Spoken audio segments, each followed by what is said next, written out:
This is more like a diary for me. I'm just talking about me and the things that I've been going through and how I'm trying to overcome those things. But basically, most of those things I haven't overcome. It's just, moving with life in J, moving on with life. I moved to Harare, being a small town girl and moving to such a big city. It's such a huge, huge transition, and it's been hectic. Now, in my first week when I got here, okay, fine. For some of you who don't really, really know me, I spend most of my time indoors. By the way, indoors, particularly in my room. I'm a person that will spend their time scrolling on social media or reading a romantic book, a digital romantic book, by the way. Yes, I'm a person that can play games on their tablet for the longest time and sleep. I'm a person that can chat, you know, online with people, but in person, like in real life, I'm not a person that is very, very much keen in like in going out there and meeting people. Why? Because I'm basically an overthinker. Naturally, I'm an overthinker. And so before I can meet people and before I can put myself out there, I just overthink things. Think of how someone might be looking at me, how they perceive me, and how they're comparing my online presence to me, um, you know, in person, expectations versus reality. I overthink a lot, and yeah, it is hectic. Now I moved to Harare.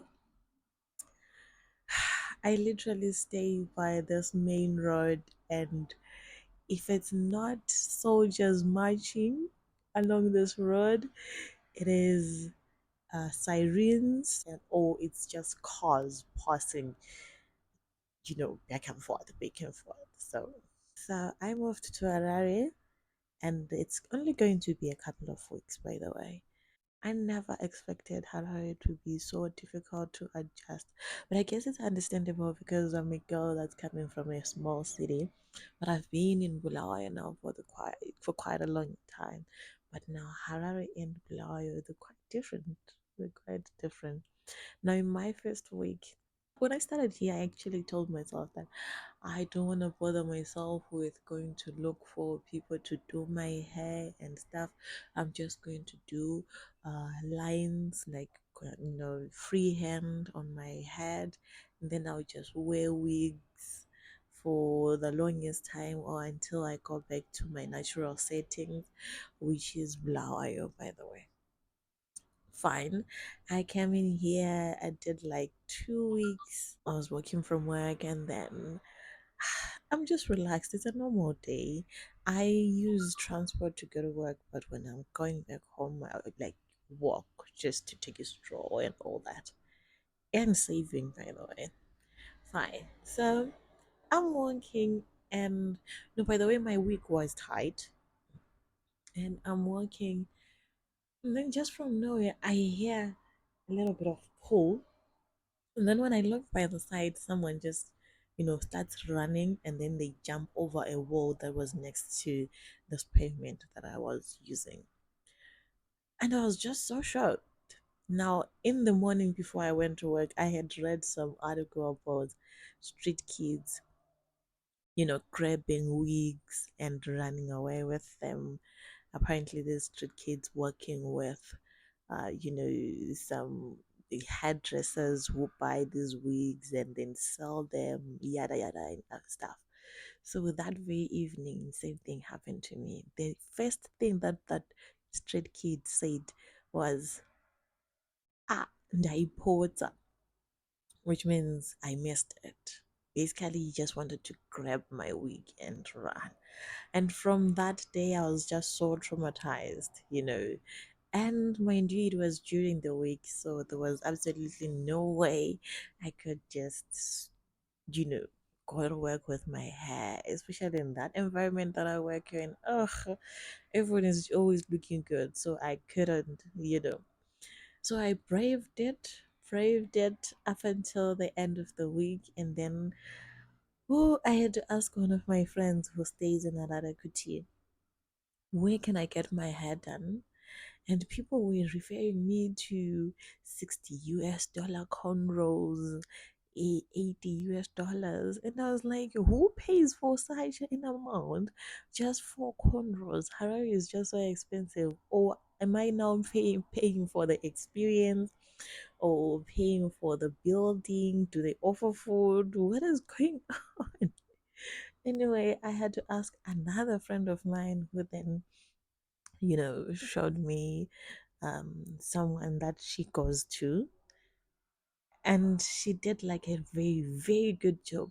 Even after a week, I'm still getting compliments from people. That's how good she plaited my hair. Then second experience, I was just passing by. Okay, fine. um I was told that if I want to walk back home, I can pass by Harare Gardens. I passed by Harare Gardens the other day, and just as I was like, I think about 15 steps into the Harare Gardens from work, I see there's two men fighting. They were fighting. The other one was saying the other one had stolen his phone. The other one was working with a family, a wife and a child. So they were fighting. And then the one who was being accused of stealing was saying, I'll stab you, and stuff. It was such a scary situation, guys, looking at people fighting. Now, in most cases, people say these thieves, they actually pretend to be fighting in front of you so that you get distracted, and another one comes and steals, whilst you're watching them. I minded my own business and I passed there. But as I continued through the Harara Gardens, I was like, I'm not doing this again. If I'm to walk back home, I'll then use the main road where everyone is seeing me.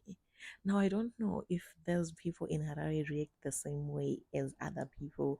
I don't know. When you say Isela and the people start running and try to rescue you, or do they just look at you like in South Africa? Some of these videos that we see in South Africa, it's insane.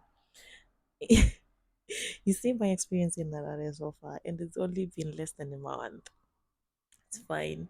Now, back at home, the thing is, you cannot drink tap water in Harare.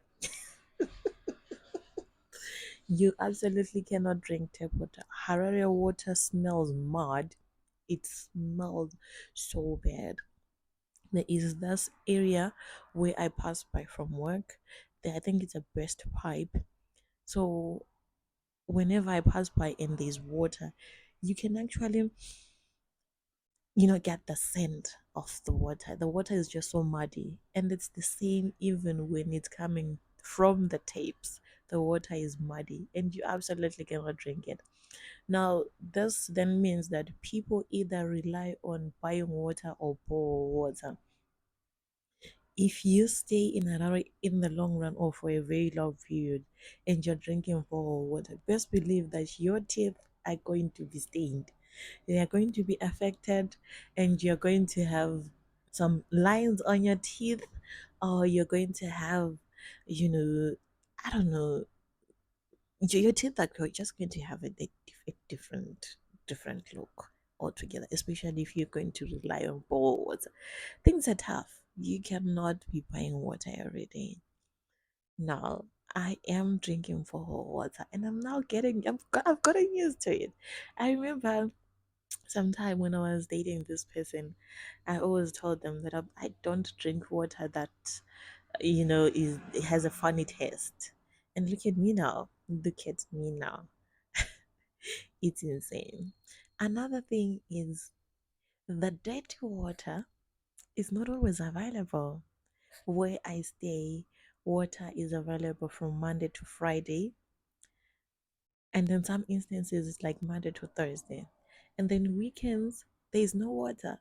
So basically, in Harare, weekends are not for laundry, not because people have plans or what, but because water is not available during weekends. So weekends are not for laundry.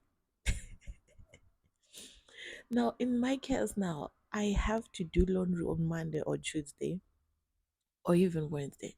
Now, mind you, I will be coming from work and I'll be tired. I have to do laundry after work, which is insane. Harare has been so hard for me. It's been tough, causing anxiety. And then comes to like the social life. Oh, the social life.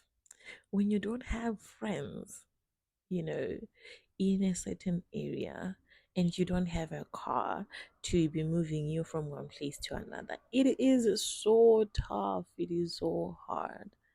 Life was easy in Bulawayo because I don't know, maybe it's because I had gotten used to it and I could just go to any restaurant and just, you know, look for food or go to any chill place like the smokehouse or you know, any other place where we can chill, y- you know.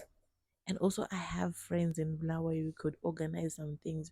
We could even drive away from the rest of the town and go to the outskirts or go to Kami or go to, Matopo, something like that. But here now, I don't have friends. In fact, I don't particularly have people that are keen on doing the things that I'm keen on doing. And so it is so tough. I am always indoors. Now, there are so many people in Harare, by the way. You get in town, it is always filled with people, thieves, whatsoever, street kids at every corner. This place is just it's overwhelming. It's just a lot, and that is a Harare for you if you're a first time. It's not a first time for me, but like actually living here is more like your first time because I usually visited this place. Just visit for a couple of days, or visit for a day or two, or less than a week, actually. Yeah, but actually staying here for more than 2 weeks, it is very very tough, especially when you're staying in town. I actually thought that staying in town was going to be more beneficial for me. It is,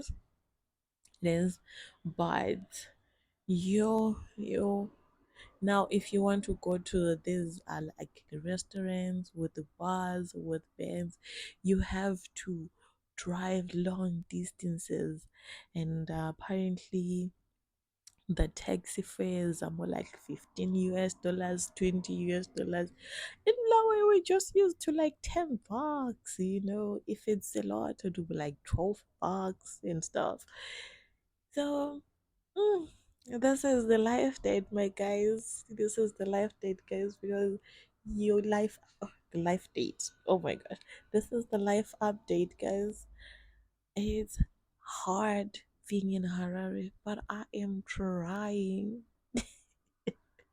I am trying. If you are in Harare and you'd like to be friends, please, please, absolutely contact me. I wouldn't mind because it is tough.